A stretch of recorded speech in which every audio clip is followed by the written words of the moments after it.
all, welcome back to Curryculture. இன்னைக்கு நம்ம சேனல்ல பார்க்க போறது vegetable stew recipe.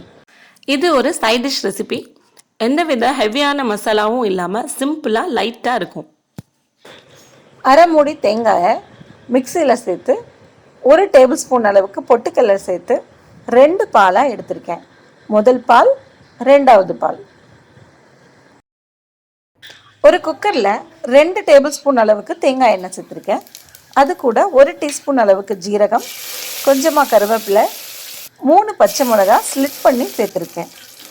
1 inch size இஞ்சியை துருவி சேர்த்துருக்கேன். இஞ்சி பூண்டு இருந்தால் கூட சேர்த்துக்கலாம். 2 பெரிய வெங்காயம் ஃபைனாக கட் பண்ணி சேர்த்துருக்கேன். இது நல்லா கலர் சேஞ்ச் ஆகுற வரைக்கும் சாட்டே பண்ணி எடுத்துக்கலாம். இது போல் கலர் சேஞ்ச் ஆனோடனே நம்ம கட் பண்ணி வச்சுருக்கிற வெஜிடபிள்ஸ் சேர்த்துக்கலாம்.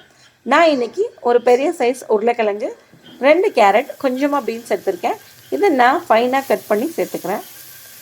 உங்கள்கிட்ட ஃப்ரெஷ் பச்சை பட்டாணி இருந்தால் நீங்கள் இந்த ஸ்டேஜில் சேர்த்துக்கலாம். இப்போ டிஷ்ஷுக்கு தேவையான உப்பு சேர்த்துக்கலாம். இந்த டிஷ்ஷுக்கு தக்காளி கிடையாது.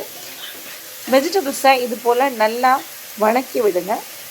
ஒரு 2 மினிட்ஸ் நல்லா வணக்கி வந்த உடனே இது கூட நம்ம மல்லிப்பொடி சேர்த்துக்கலாம். 1 டீஸ்பூன் ஃபுல்லாக மல்லிப்பொடி சேர்த்துக்கலாம்.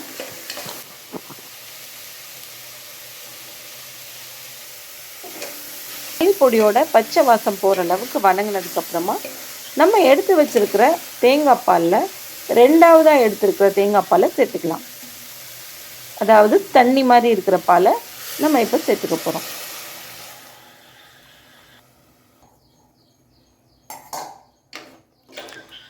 இதை ஒரு தடவை நல்லா கலந்து விட்டுட்டு கொஞ்சமாக ஃப்ரெஷ்ஷாக கட் பண்ண மல்லித்தலை சேர்த்து குக்கரை மூடி 3 விசில் அளவுக்கு வேக வச்சுக்கலாம்.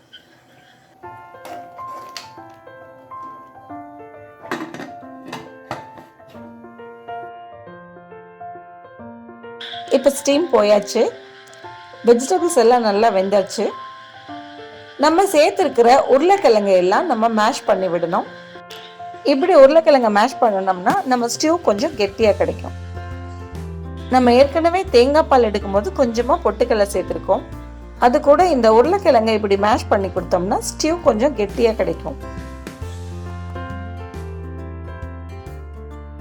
இப்போ ஸ்டவ் ஆன் பண்ணிக்கலாம். ஸ்டவ் மீடியமில் வச்சுக்கோங்க. இந்த ஸ்டேஜில் நம்ம எடுத்து வச்சுருந்தா ஃபஸ்ட்டு தேங்காய் பாலை சேர்த்துக்கலாம்.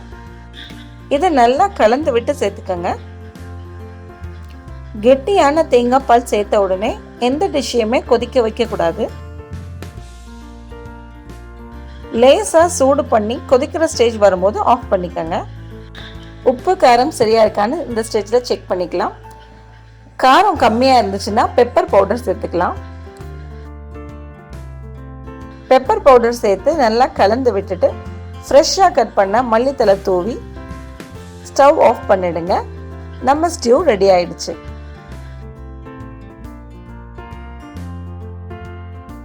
எங்கள் வீட்டில் இன்னைக்கு பிரேக்ஃபாஸ்ட் ஆப்பம். அதுக்கு தான் நான் இந்த வெஜிடபிள் ஸ்டூ செஞ்சுருக்கேன்.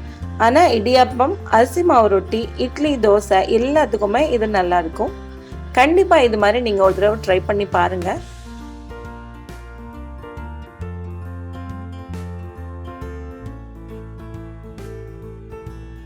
இந்த வீடியோ உங்களுக்கு பிடிச்சிருந்தா லைக் பண்ணுங்கள். யாருக்கு யூஸ்ஃபுல்லாக இருக்கும்னு நினைக்கிறீங்களோ அவங்களுக்கு ஷேர் பண்ணுங்கள். என்னோட சேனலை சப்ஸ்கிரைப் பண்ணாதவங்க ப்ளீஸ் சப்ஸ்கிரைப் பண்ணிக்கோங்க.